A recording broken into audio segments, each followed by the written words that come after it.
প্রথম মুভি ছিল মারসক্কা, দ্বিতীয় সাহসী আলম, তারপর টোকাই, তারপরে মনে করেন বাচ্চা দা কিং। এই সিনেমার পরিচালক হলো যে আমার পাশে ইভান মল্লিক, নতুন নবাগত একজন পরিচালক। আর এই সিনেমাতে অভিনয় করেছে আমাদের প্রখ্যাত অভিনেতা বলেন, আমাদের সবার কাছের মানুষ বলেন, আমাকে ভালোবাসা মানুষ বলেন, আমাদের সবার জনপ্রিয় একজন পরিচালক কাজী হায়াৎ স্যার এই সিনেমাতে অভিনয় করেছেন। তারপরে আছেন গাঙ্গুয়া, আছেন হলো যে চিত্রনায়ক মেহেদি, আছেন হলো চিত্রনায়িকা একা, আছে নবাগত নায়ক হিসেবে আছে রিয়ামণি। এছাড়াও আরো অনেকেই মনে করেন এখানে অভিনয় করেছেন। আশা রাখতেছি আপনারা সিনেমাটা হলে অনেকদিন পর যেহেতু হিরো আলমের সিনেমা আসতেছে, একবার হলো হলেতে দেখবেন। সিনেমাটা হলো আপনাদের ভালো না লাগে আপনারা তারপরে বলবেন, কিন্তু হলে কেউ না যায় আপনারা কেউ ট্রেলার দেখে কেউ বাজে মন্তব্য করবেন না। কারণ আপনারা বাজে মন্তব্য করলে হয় কি আমাদের মনটা ভেঙে যায়। আমরা যে মনে করেন সাহস করে কষ্টের টাকা দিয়ে সিনেমা বানাই, দেখেন আমার সিনেমাটা কিন্তু কোনো বড় বড় কোনো প্রডিউসার আমার কাছে কোনো ব্যাকআপ দেয়নি। আমার নিজের কষ্টের টাকা তিল তিল করে আমি সিনেমাটা বানাচ্ছি আপনাদের ভালোবাসি বলে। কারণ আপনাদেরকে এই চলচ্চিত্রকে ভালোবাসি বলে আজকে সিনেমার একের পর এক সিনেমা করতেছি আপনাদের ভালোবাসা নিয়ে। তাই সিনেমা আগামী 11 তারিখে রিলিজ হবে। এই সিনেমার বিষয়ে আমার প্রথমে কথা বলবেন আমাদের এই সিনেমার পরিচালক খালেদা, এবং আমার পাশে খুব আর কি প্রেমের তাজমহল বিখ্যাত সেই পরিচালক কাজী মাহবুব। আমি কথাই ভুলে গেলাম।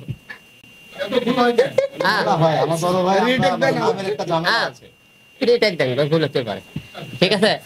যাই হোক, আমার মাহবুব ভাই কিছু বলবেন। আপনি বলে আমি মুরব্বী, আপনি আমাদের আসলে আজকের এই দিনটা অনেক আনন্দের আমার জন্য।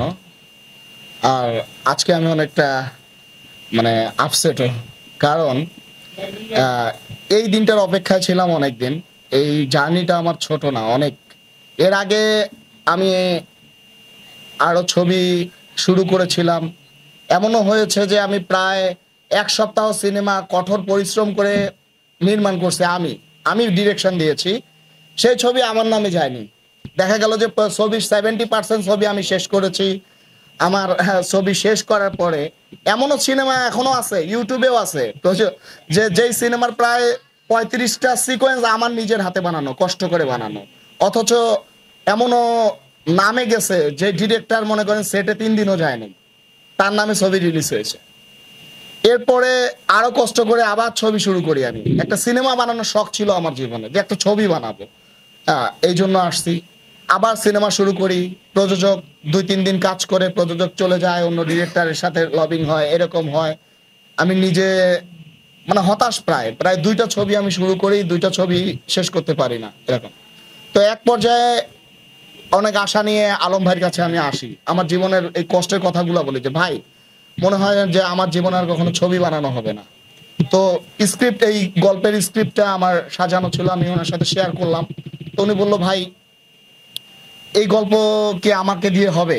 আমি বলছি যে যদি আমাকে আপনি ট্রাস্ট করেন, আমাকে শুধু 2টা জিনিস যদি আপনি ইনশিওর করেন, তাহলে আমি আমার জীবনের শেষ একটা চেষ্টা করব আপনাকে নিয়ে। যে আলম ভাই বললো কি, যে আপনার সমস্ত বডিটা আমাকে গিফট করতে হবে, কি হেয়ার কাটিং হবে, কোন স্টাইলে ডায়লগ দিতে হবে, কি করতে হবে, আমি কিভাবে আপনাকে প্রেজেন্ট করব, সম্পূর্ণ আমার। আপনি নিজস্ব কোনো ইচ্ছা আমার উপরে দিতে পারবেন না।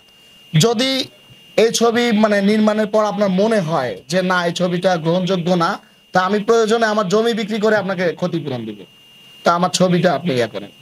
তো সেই ক্ষেত্রে আপনারা দেখবেন অবশ্যই যে গানগুলো, ছবির গানগুলো শুধু বাংলাদেশে নয়, আমরা ইন্ডিয়ার বিভিন্ন প্ল্যাটফর্মে গিয়ে গানের শুটিং করেছি বাইরে। আর ওই যে স্যার বললো যে উনি আমার গানগুলো শুনেছেন আমাদের ছবির। তো আশা করি এ জগৎকালে আমার বিশ্বাস যে হিরো আলমকে মানুষ যেভাবে দেখেছে, যা কিছু দেখেছে, আমার সিনেমার প্রথম সিকোয়েন্সটা দেখার পরেই, প্রথম হিরো আলম স্ক্রিনে আসার পরেই মানুষ মানে একটা ধাক্কা খাবে যে নতুন এক হিরো আলমকে তারা দেখতেছে। আর এই ছবিতে আসলে আপনারা হিরো আলমকে খুঁজে পাবেন না, খুঁজে পাবেন বাদশাকে। তবে আমার একটা রিকোয়েস্ট, আমি জানি যে হিরো আলম এমন একটা সাবজেক্ট যে হিরো আলম যদি মসজিদ থেকে বের হয়ে একটা ছবি আপলোড দেয়, সেখানেও অসংখ্য হাহা রিয়াক্ট করে। মানে হিরো আলমকে দেখলে হাহা দিতে হবে, হিরো আলমকে দেখলে ক্রিটিসাইজ করতে হবে, হিরো আলমকে দেখলেই আমাদের নেগেটিভ কিছু বানাতে হবে, এটা হ্যাবিট হয়ে গেছে। হ্যাঁ, যেমন আজকের পরেই দেখা যাবে অনেকে ব্লগ তৈরি করতেছে। হ্যাঁ, এসে আমার মনে হয় যে যারা নেগেটিভ ব্লগ তৈরি করবেন তারা হলে যান, ছবিটা দেখেন, ছবি দেখার পরে অবশ্যই আপনারা যত নেগেটিভ আছে করেন। তবে একটা জিনিস সবাইকে জানিয়ে দেই, আপনারা হিরো আলমের ছবি দেখতে যাচ্ছেন, এইটা মেন্টালিটি মাথায় রেখে ঢুকতে হবে হলে।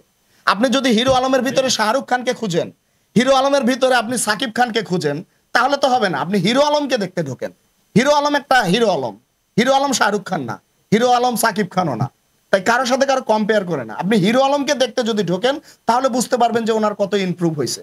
আর ছবিটা যারা কোরিয়ান ছবি দেখেন, যারা জওয়ান দেখেন, যারা তামিল ছবি সবসময় দেখেন, তাদের জন্য না, ওইটার সাথে এটার কম্পেয়ার করতে পারবেন না আপনারা। কারণ ওনারা কয়েক শত কোটি টাকা বাজেট নিয়ে একটা ছবি বানায়, আর আমরা সামান্য কিছু পুঁজি নিয়ে বানাই।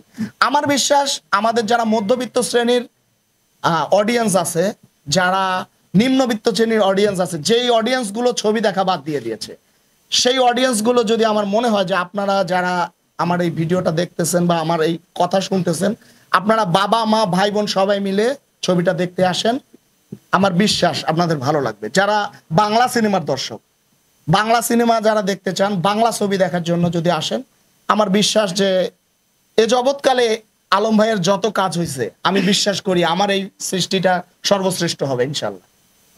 ধন্যবাদ সবাইকে, আপনারা হলে আসবেন, ছবিটা দেখবেন। তারপরে আমাকে ডাইরেক্ট বলবি। উপস্থিত সবাইকে আসসালামু আলাইকুম। আজকের যে আয়োজনটি বাদশাদার কি ছবির মুক্তি উপলক্ষে এখানে উপস্থিত থাকাটা আমার জন্য অত্যন্ত আনন্দের। আর বিশেষ করে হিরো আলম বা রিয়ামণি তাদের যে ভীতিকা এবং একের পর এক সিনেমা মুক্তির যে বিষয়টি, হিরো আলমের যে প্রচেষ্টা, এই বিষয়গুলো আমাদেরকে দারুণভাবে মুগ্ধ করে।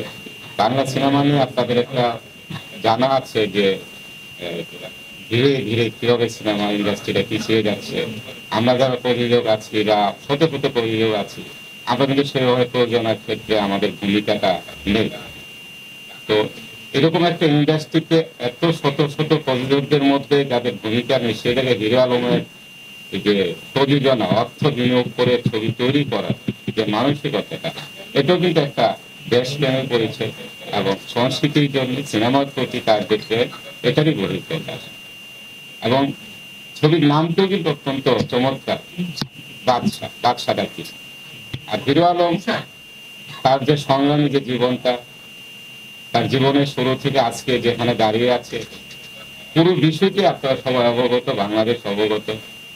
এবং হিরো আলম নাম বললে আর বলতে হয় না যে কোন আলম বা কোন হিরো আলম, তার নামের যে পরিচয়টা বা পরিচিতিটা।